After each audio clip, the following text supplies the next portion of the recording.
I'm sales team turnaround specialist Jeremy DeMerchant, and each week I bring sales leaders like you experts and insights that will help you level up your leadership, motivate like a master, and ultimately crush your comp plan. If it's time to raise the bar on your team's performance, then it's time for Sales Team Rescue.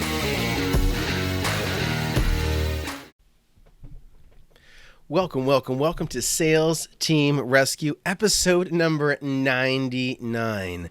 I am your host, Jeremy DeMerchant, and today I want to share with you a little phrase that is listed on my whiteboard right now.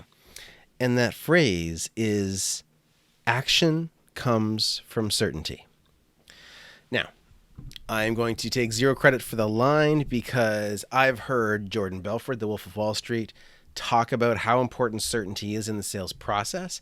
And I'm pretty sure I wrote that phrase, action comes from certainty, down on my whiteboard based on a phrase shared by Grant Cardone. So I'm claiming no rights to the line, but it is accurate. And the reason why I want to bring this up is because I was going through the same type of challenge for myself. I still am right now, to be honest.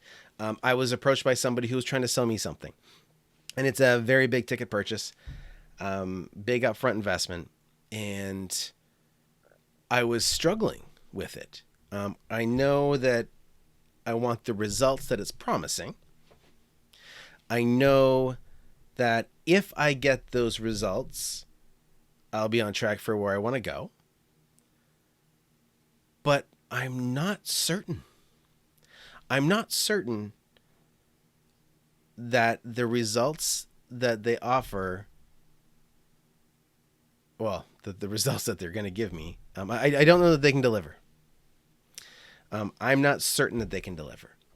And so the company overall is good. And Jordan Belfort talks about this, that you need certainty in the company, certainty in the salesperson, certainty in the product. Okay, those are the three levels of certainty that Jordan Belfort talks about. And sharing from my own experience, I have certainty in the company. I have almost certainty in the salesperson. I know the salesperson's kind of new, so I'm not totally there. And it's not that I don't have certainty in the product, but it's that I don't have certainty in the specific offer, because I feel like there's some gaps. Some gaps between what I need and what it sounds like they're offering. And I don't feel like I have a clear path to what that's going to look like. So that's where things aren't certain for me in this particular buying decision. And I thought this was a great topic today because we all face this. Whether you were a parent selling your kid on going to bed, or a CEO selling a strategic partner on the opportunity that is ahead of both of you, or you're a sales rep selling a prospect on your product. There needs to be certainty. And so whether you hear the information from Jordan Belfort or from Grant Cardone or from me, it doesn't matter. But I want you to think about this. If you're struggling to close a sale, especially if it's a sale that you think should close, so a sale that you feel meets the requirements of what I think is a good offer, where the solution that you're providing actually solves the person's problem. If for you it's a no-brainer, for you can't believe that this person isn't buying. You can't believe that the deal's not moving forward. I want you to check on their certainty. Where is the disconnect? They need to be certain that the solution will happen, or at least be certain that the solution is possible. And that's really, really vital, because we can be as excited as we want. And excitement does a lot. You can close an entire sale purely based on excitement and enthusiasm. But if it's a bigger ticket, if it's a big investment, whether it's time or money, your prospect needs to be certain that, and it doesn't even have to be certain that it'll deliver what you promise. Is that your prospect has a very specific outcome in mind, a problem they're trying to solve. And I've been in situations like this where I came in and said, I've got this problem. Can this solve it? And the salesperson said yes. And I invested a lot of money and it did not solve the problem. And that's frustrating. But sometimes that happens. And so now I've got the brakes on in this new opportunity because it's similar. And I want to make sure that I don't make the same mistake a second time. And maybe, just maybe, your prospect is thinking the same thing. Maybe your prospect had an experience where they were sold something that did not deliver. Or maybe they're just scared and want you to believe in them.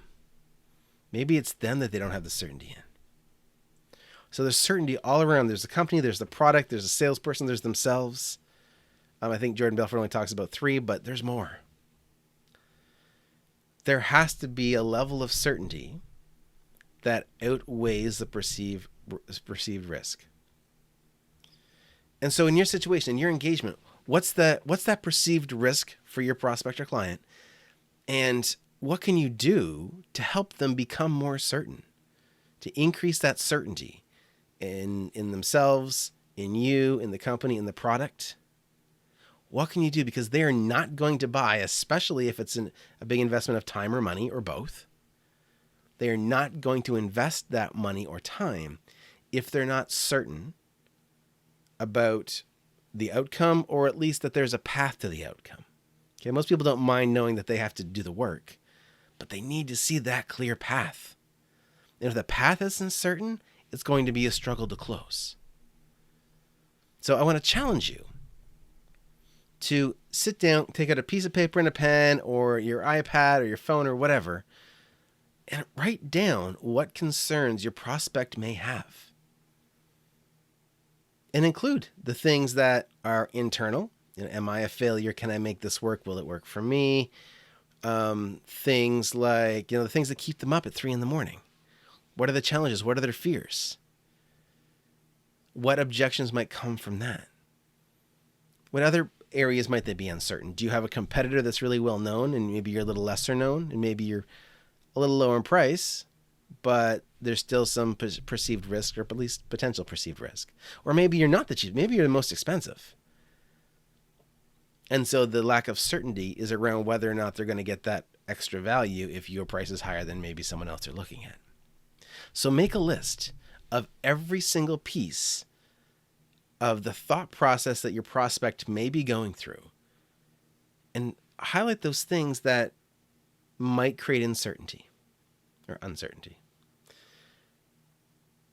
And for each of those things, I want you to think of a story that can help overcome them.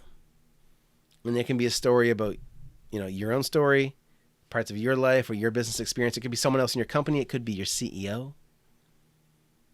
It could be, and it would be great if it was actual stories of existing or past clients, so that they can say, hey, yeah, you know what?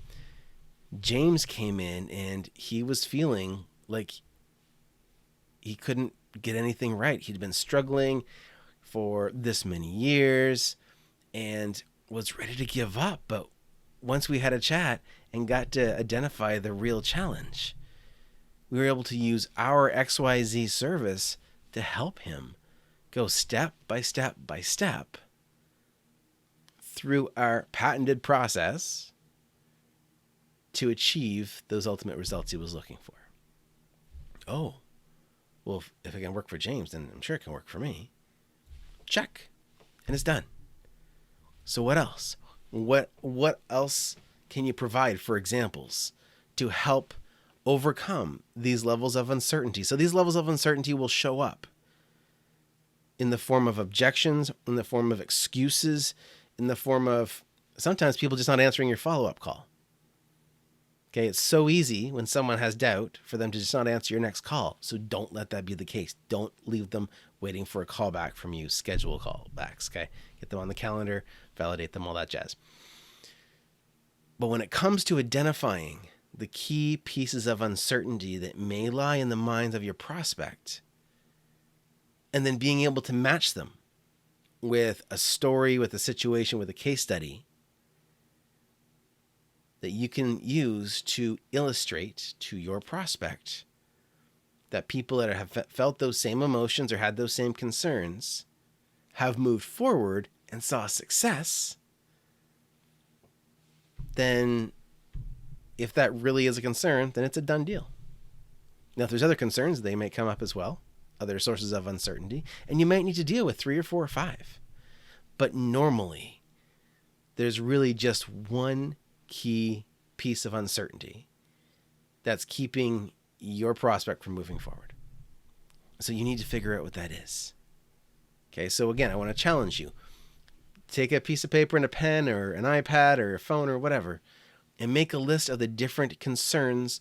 You could call them objections, but I want you to focus on them from the perspective of key pieces of uncertainty or sources of uncertainty throughout the sales process. And is it your company, your product, you as a salesperson? Is it their ability to fulfill from their end of things?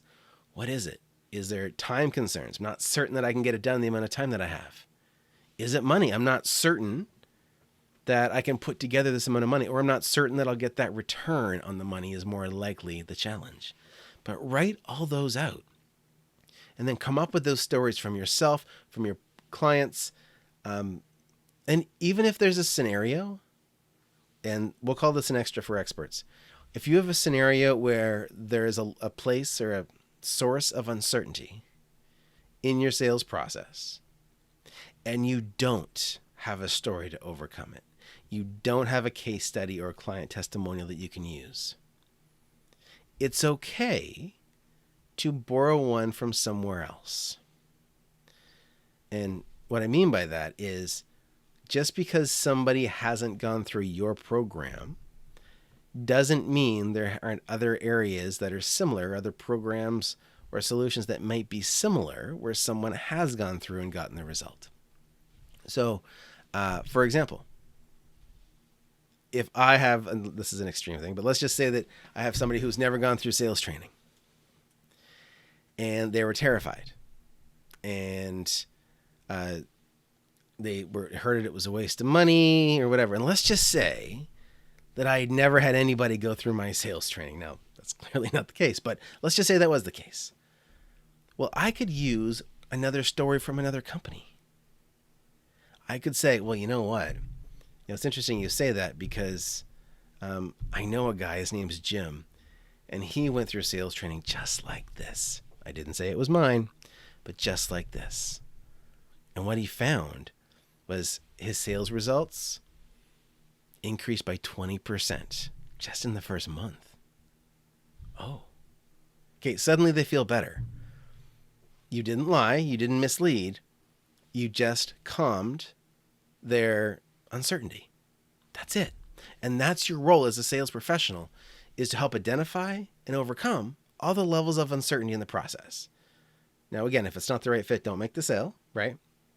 But assuming it is the right fit, focus on those key pieces of uncertainty, address them, and then move forward. Okay, guys, so that is it for today. That is episode number 99 of Sales Team Rescue. Remember, if you want to get the recording, replay, something, the recording of this episode or previous episodes or even upcoming episodes, go to salesteamrescue.com. If you want a shortcut to catch us on Apple Podcasts, on Spotify, on Google Podcasts, on your favorite podcast platform, go to salesteamrescue.com. And if you would like to book a time with me to go through and map out your sales process and identify if you truly are ready to build your sales team, go to salesteamrescue.com, go down to the bottom and book your sales team readiness assessment with yours truly, and we will do what we can to get you ready to get your sales growing. Okay? So again, I'm Jeremy DeMerchant, the sales strategist. Remember, guys, get uncomfortable, get results. We will see you right here next Wednesday, 2 p.m. Eastern for episode 100, and we get a special one for you. Okay, my team has not worked as hard on an episode as they are on episode 100, so be sure to be here, Headspace TV, 2 p.m. Eastern, next Wednesday. And for those of you that are hearing it live, I'm not supposed to say dates in these things, but that's going to be July 14th. Okay, July 14th, episode 100 will be live on Headspace TV, 2 p.m. Eastern. We'll see you there. Remember, guys, get uncomfortable, get results. Cheers. Thanks for joining me. Let's keep the conversation going. You can find more episodes and a link to join our online community over at salesteamrescue.com. If you haven't already, be sure to hit subscribe and give the show a review to help us reach more sales leaders like you. If you'd like our support in creating your own high-performance sales team, book a call with us at salesteamrescue.com.